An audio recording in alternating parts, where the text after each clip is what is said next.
Dear learners and listeners, welcome to NIOS. Today we are going to take up our new topic, which is psychological disorders, and this is lesson number 20 in your self-learning material. Feeling happy or crying when one is hurt are some common actions which we all engage in some time or the other. Most of the time we act as the situation demands us to. That is, we control our emotions and behavior according to the norms of the prevalent society. But if behavior is perceived to occur without any reason or against the context, that is, against the norms of the society, how are you going to evaluate it? It will not be called as a normal behavior, or we can say that it will be termed as abnormal behavior. But again, at some point of time in our life, many of us behave irrationally or away from normal behavior. Does it mean that we have become abnormal? Perhaps not. So what is the definition of abnormal behavior? What are the factors which cause abnormal behavior? And many such other questions arise in our mind. So this program attempts to explain and answer such questions. So before we begin with, let me clear the objectives of this program. So dear learners, at the end of this program, you will be able to explain, number one, the term psychological disorders. You would also be able to enumerate and describe the major types of abnormalities and also describe the symptoms of various types of psychological disorders such as anxiety disorders, schizophrenia, mood disorders, etc. First of all, we will start with the understanding of what do we mean by psychological disorders. As the name suggests, any disorder that presents an individual to function ineffectively in the social domain, or any such pattern of behavior, that is how you are behaving, or the psychological symptoms that are apparent and that cause significant distress to the individual or impairs the ability to work normally in one or the more situations, can be termed as a psychological disorder. The important feature is that the symptoms which a person is showing must represent a serious departure from the prevalent social and cultural norms. Cultural and social norms are being emphasized here because the tradition in each culture differ. Some action which may form an essential part of one culture may be a serious disturbance in others. For example, tribal societies have different norms and cultures. Their way of living and habits will be considered abnormal in the urban context. To determine any behavior as away from normal, 7 considerations are used as the distinguishing criteria. These are, number 1 is suffering, that is when an individual experiences distress and discomfort in his or her own life. So this is the first symptom that indicates that there must be something psychological wrong. Maladaptiveness, which means that a person engages in a behavior or thought pattern which makes it more difficult to lead one's life, and the person is not able to adapt to the life situation. Irrationality is another factor, which means that when you are unable to communicate in a reasonable manner with others. So this is another factor which can be indicative of a psychological disorder. Unpredictability is another factor. Sometimes you might have seen individuals who behave in unpredictable manner. Sometimes nothing has happened, but they will start fighting with you. So unpredictability is another factor which is a symptom of psychological disorder. Then we have vividness and intensity. That is the experience of sensations which are far more vivid and intense than those of other people. That is, sometimes some individuals see those things that the others around them cannot see. So this is another factor, or they see those things with such a clarity or vividness that other person are not able to understand. So this is again a symptom of psychological disorder. When there is observer discomfort, which means that the person behaves in such a manner that it brings in embarrassment to other people as well. So that is the observer discomfort is another symptom of psychological disorder, and The next is the violation of moral and ideal standards, that is whenever we find certain individuals who have a habit of breaking norms, then also it might come under the psychological disorders. As we have understood earlier that normality and abnormality are not very rigid concepts. These are the states of mind, they lie in a continuum and most of us experience them in different phases of life. It can be said that abnormality is the matter of degree to which a set of behaviors of an individual are considered inappropriate as against accepted norms of the society and which are problematic for the person in his or her social functioning and adjustment. Now, let us learn about the various causes of abnormal behavior. There can be many factors which contribute to the causes of abnormal behavior. Some of these factors are the biological as well as the psychological factors, which means that abnormality can arise out of these two factors. So, let us understand the biological factors first, which we all know that biological factors give rise to the abnormal behavior. Let us understand that what is included in the biological factors. So, the biological factors that can create the psychological disorder among an individual can be related to the genetic factors, that is what are the genes that the person has inherited. It can be related to the chromosomal dysfunction or it can be related to the dysfunction in the functioning of the brain or the endocrine functioning of an individual. These all factors leads to the abnormality in the individual. So, the first is, as we have understood, is the biological factors that can contribute to the psychological disorder of an individual. The second that comes in line are the psychological factors. The psychological factors that are causing abnormal behavior are difficult to identify and measure as they work indirectly. The effect is not very predictable, but if one tries to analyze the various processes adopted during childhood, for example, the overprotection or overindulgence of parents or the inconsistent rewards and punishments that have been given to the children, they can also contribute to the psychological factors that will lead to psychological disorder in later life. These factors significantly contribute in the development of maladaptive behavior. So, dear learners, this was all about that what is a psychological disorder, what are the distinguishing criteria that distinguishes among the abnormality and the normality, and how do we know that what factors can be behind the psychological disorder of the person.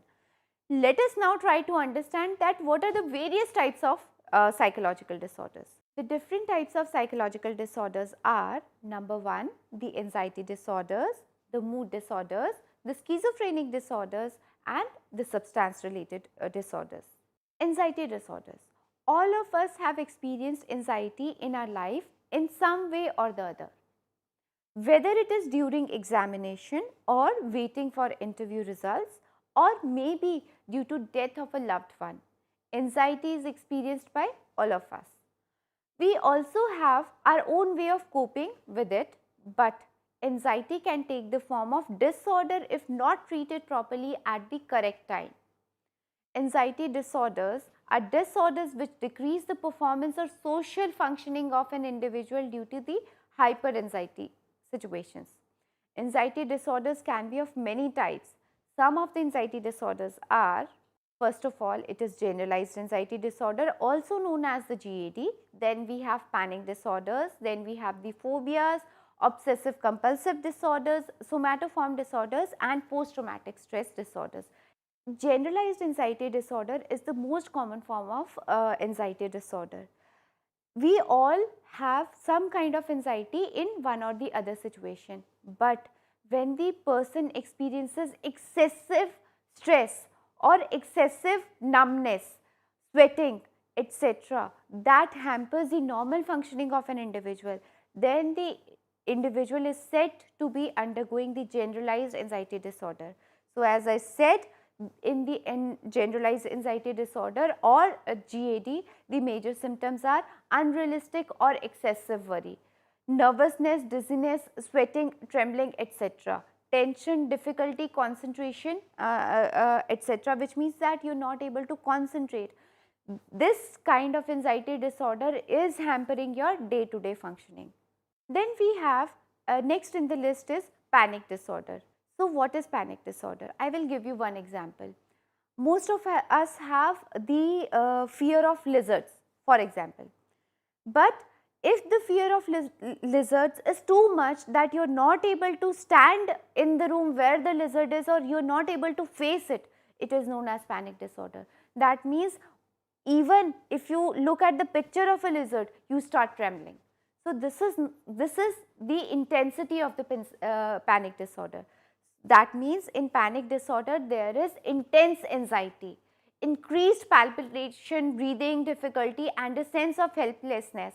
What will I do if I look at the picture of a lizard? So this is one example to explain you that we might feel anxious to one or the other things that are around us. But when that anxiety is very intense and it hampers your normal functioning, then it is known as panic disorder. What happens in phobia? Phobia is actually, as I said, that you look at the picture of the lizard and you cannot stand by the picture of the lizard in the book. That means it is the irrational fear, and this irrational fear is disrupting the normal functioning of the individual. There can be many phobias, two of which we have described here are, number one, the social phobia. You might have seen some individuals who have the fear of speaking in public. That means they would start trembling when they go on the stage or whenever they are talking to strangers. That means such a person, if such a kind of anxiety of meeting people, of speaking in front of the public or talking to the strangers, hampers the normal functioning of the individual, which means that, for example, if a person has to meet strangers, which is the requirement of his or her job, and the person is not able to do that because of the phobia which he or she is having because of talking to people, then that means that the person has a social phobia. There are some specific phobias, as I already mentioned, that the phobia of lizard, phobia of rats, or phobia of rats, or phobia of cats. Then next in the list is obsessive compulsive disorder. So obsessive compulsive disorder. Have you ever seen certain individual who would be always doubting that if they have locked the door or not? Excessively doubting things around you comes under this obsessive compulsive disorder.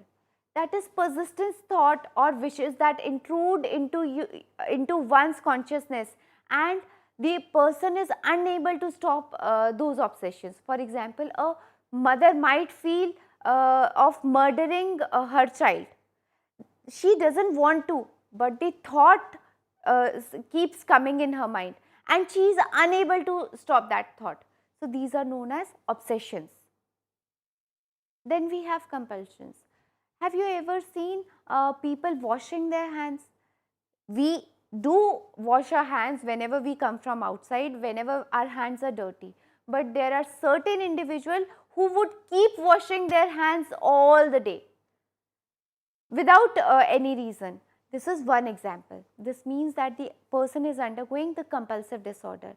It is an act in which a person is compelled to carry out certain activities despite knowing that it is unnecessary. Obsessive thinking often leads to compulsive acts as well. And the compulsive act here is washing hands again. There can be many other. Next in the list comes the somatoform disorders. So what are somatoform disorders? Sometimes what happens that we have certain kind of physical problems. For example, we feel headaches, but when we go for the scans or when we go for any kind of medication, then we come out with the conclusion that there is no physical cause for the headaches, or sometimes we have weak body pains. So sometimes what happens is that there are certain disorders for which there are physical symptoms, but there is no physical cause. These are known as somatoform disorders. That is, there is no organic basis. Next in the list is mood disorders. Mood disorders are related to the emotions. So, when we talk about mood disorders, what comes in our mind is the depressive disorders, the bipolar disorders and other types of disorders. So, what is a depressive disorder? You might have seen individual, or you might have heard about those people who in some point of their life feels helpless. They feel that there is nothing good around them. They do not enjoy any kind of activity. They would like to finish their life, or they would like to commit suicide, or they would feel helpless, worthless, hopeless. So, that means the individual is going through depressive disorder. There are bipolar disorders. In bipolar disorders, there are two symptoms, which is mania and depression. In mania, the individual has heightened emotions. That means sometimes the person would be so high. In bipolar disorder, if the individual is going through a manic episode, then one example is the individual while driving will drive very rashly or very fast, because the energy is very high, or the person would start singing aloud, or the person would start reciting poems aloud. That means the energy level is very high. On the other hand, when there is depression, the person's behavior would be very low. So, that is bipolar disorder, and there are other types of disorders. Let us understand what are these disorders. So, as I said, mood disorders, the different symptoms of mood disorders, as I have been explaining, are the dissatisfaction and anxiety. That is, you would feel dissatisfaction with everything which is around you, and you would always be anxious. There is change in appetite. Sometimes you feel like eating too much, or sometimes you feel like eating nothing at all. When the individual is having such disorders, there is disturbances of sleep. That means, for example, in mania, the person would not like to sleep, or the person in the other psychological disturbance or mood disturbance would be sleeping all the time. And there is psychomotor dysfunction, that is, the person would have certain sudden weight loss, because as I said, there is changes in weight, in appetite as well. The person is not able to think clearly. What do I do? How do I come out of my problem? Why am I having such symptoms? So, these all are not clear to the individuals. And as I mentioned, the person under these kinds of disorders might feel committing suicide. So, the thoughts of death keeps coming in. These were some of the mood disorders. There is another category of disorders which is known as substance related disorders, and this is very common. Everyone has heard about substance related disorders, and this is very dangerous. Substance related disorders. You might have seen individuals who are taking drugs. What happens that sometimes when people are suffering from prolonged periods of pain or tension, they resort to drugs. Drugs like alcohol influences the thought processes and actions of the individuals negatively. If these drugs are used for a longer time, then they causes deterioration in attention, motivation and motor coordination. People have suffered losses in their personal and social life because they were taking these drugs. To help a person suffering from the disorder, there are following issues, or to help a person suffering from the a substance related disorder, the individual can be helped in these manners. This is, first is detoxification.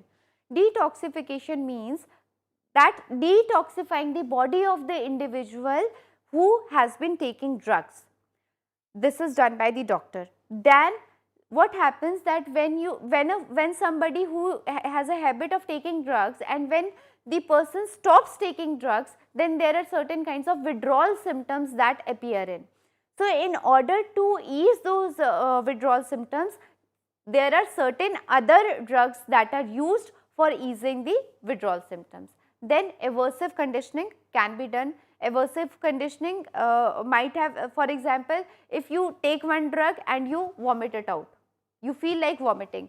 So, aversive conditioning will also help an individual deal with the drug abuse. Then social support is very important, because what happens once this person starts taking drug, it becomes very difficult for the person to come back to the normal social life, because the people or the society would not like to accept the individual.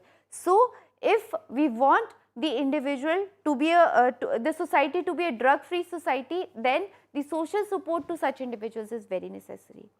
Next come in the line is the psychotherapy. That is, the psychotherapy therapist would be applying a psychotherapeutic technique on the individual who has been taking drugs and would help the person deal with the situation. There is rehabilitation also. For example, there are many centers which the government or the non-government organizations they are running, and they rehabilitate those individuals who have a habit of taking drugs. Then prevention and follow-up is the most important thing. Once a person stops taking drug, it is very important that the follow-up should be done on a regular basis. The next disorder which comes in the list of psychological disorder is schizophrenia. Schizophrenia is actually considered by the experts as the most devastating mental disorder, and it can be defined as a cluster of disorders that are characterized by fragmentation of basic psychological processes such as attention, perception, thoughts, emotions and behavior. This fragmentation leads to serious maladjustments. Patients suffering from schizophrenia do not perceive things happening around them correctly, and they often see or hear things which are not there. For example, if a person has a schizophrenia and the person is alone in the room, the person would feel that there are some forces from the heaven that are directing the person's action. Or if the person is looking at the TV screen, he would think that whatever the newsreader is saying, the newsreader is saying everything which is related to the person who is watching the TV. That person who is watching the TV. So, these are some of the kinds of symptoms that are related to schizophrenia. The thinking pattern is very confused of the schizophrenic and disorganized, and they fail to communicate properly with the others who are around them. As already mentioned, schizophrenia is the most devastating mental disorder, and in schizophrenia there is fragmentation of basic psychological processes that we have already talked about. In schizophrenia, as I have already given you an example, that the patient would perceive things that happening around them that are actually not happening. They might see or hear things that are not there. For example, that somebody is watching television and the person is thinking that the newsreader is directing, or the newsreader is telling the person who is watching TV to do certain things which are inappropriate, or the person would hear things from the heaven or from some powerful forces that are directing the person's actions or telling him or her to do something which is not appropriate. So, this is something which is not reality, but the individual who is undergoing, who has schizophrenia would see or hear such things. Thinking pattern is, as I said, is confused and it is disorganized. There are various types of schizophrenia. First is catatonic schizophrenia, which is unusual patterns of motor activity. In this catatonic schizophrenia, what happens? Suppose, for example, a person takes one posture and the person would remain in that posture for a long time. This is catatonic schizophrenia. Then we have disorganized schizophrenia. In disorganized schizophrenia, what happens is there is verbal asymmetry, poorly developed ideas are there also. Then you might have seen certain individuals who are roaming around the room, who in the road, who are very who are not at all well dressed up, whose hairs are very dirty. So, these kind of individuals can be said to be suffering from disorganized schizophrenia. Then another comes in the list is paranoid schizophrenias. So, who are paranoid schizophrenics? They are always preoccupied with one or other set of ideas. That is, somebody is always talking about them, somebody is conspiring about them. So, these people are paranoid schizophrenic. Then we have undifferentiated schizophrenia and the residual schizophrenia also. And in schizophrenia, there is hallucination. Hallucination, that means seeing things that are not there. The primary symptom of schizophrenia are disturbance of thoughts, disturbance of perceptions, disturbance in emotional expressions, disturbance of speech, social withdrawal and low motivation. Then the other psychological disorders that are there in this lesson is psychological disorder, personality disorder, as I have already mentioned. So, let us understand the situation first. Ram Mohan is a clerk in a company, and as a clerk, he was able to do work that was assigned to him. But whenever any situation comes when Ram Mohan was supposed to take a decision, he would not do that. He has a very good rapport with his seniors and he is very submissive. But when his promotion was due, his officers were not sure about his capability for that position because he had the inability to take the decisions. This is an acute case of dependent personality disorder where the individual always show a need to be taken care of and is not able to show any decision making skill. In personality disorder, another form of disorder is known as an antisocial personality disorder. Who is an antisocial person, or who has an antisocial personality disorder? In antisocial personality disorders, individuals show irresponsible and socially disruptive behaviors like destroying the property, stealing, etc. Personality disorder is characterized by maladaptive styles of thinking, feeling and behaving which disturbs the normal functioning of an individual. The two kinds of personality disorders as I just discussed is, number one is dependent personality disorder, which is that the person always the person always shows a need to be taken care of by others who are around him. The person is not able to take care of himself or herself on his or her own, and he would always rely on others.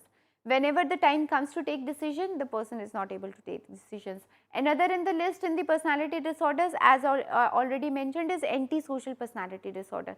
Antisocial personality disorder, this is the another set of personality disorders that I just mentioned, which is the person might destroy the property, or the person has a habit of stealing things without any cause.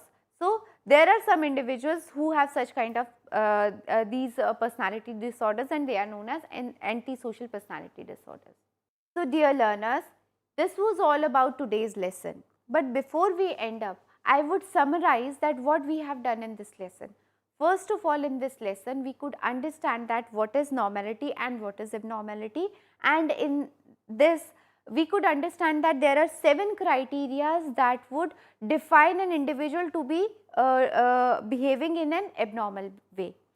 Then we discussed that what are the psychological disorders, what disorders are called as psychological disorders and why are they called the psychological disorders. Then in this lesson we could understand that what are the different types of psychological disorders. As you know, we could discuss about the schizophrenic disorders, the mood disturbances and the personality disorders, panic disorders, there were anxiety disorders, and under those anxiety disorders there were many more disorders like phobic disorders, panic disorders, generalized anxiety disorders.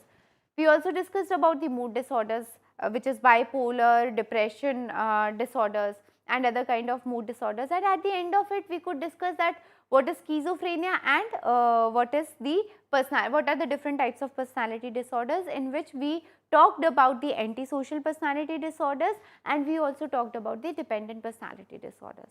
So, dear learners, this was all about today's program. I hope you have understood the topic well. Thank you.